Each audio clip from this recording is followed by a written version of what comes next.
One man is trying to unite a divided Europe. French President Emmanuel Macron. Can he reform the European Union? For that, he needs to win an election first. Next month, France will hold its presidential election. Macron has announced his re-election bid. The war in Ukraine has boosted his prospects. In the opinion polls, Macron is miles ahead of his rivals. But will that be good enough for a win? Our next report has some answers. President Emmanuel Macron has a spring in his step. A few days ago, he announced his candidacy for the presidential election.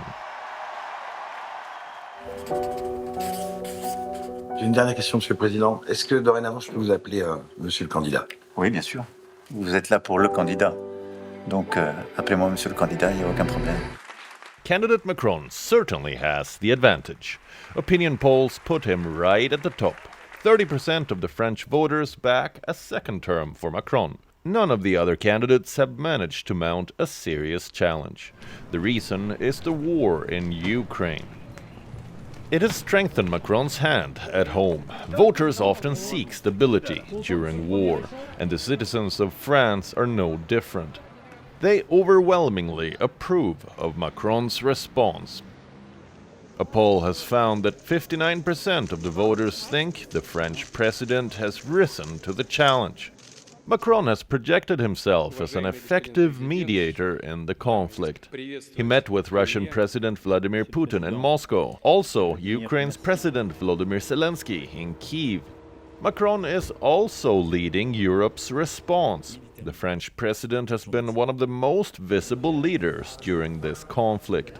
He also knows how to make the most of this in his campaign. Macron hasn't hesitated in dropping some names while engaging with voters.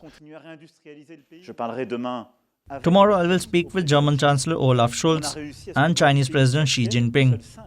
Before seeing you, I was on the phone with President Joe Biden. Tomorrow I'll be on the phone with President Xi Jinping.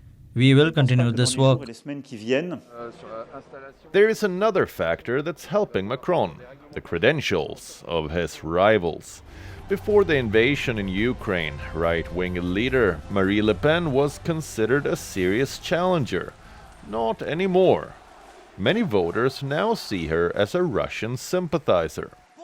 The reason is her connections to a Russian bank.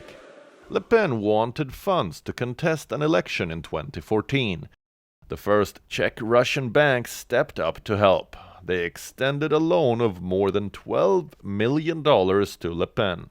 The bank went bust soon after.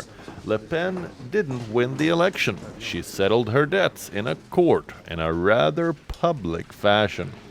That stain of Russian debt is now dragging her political career down.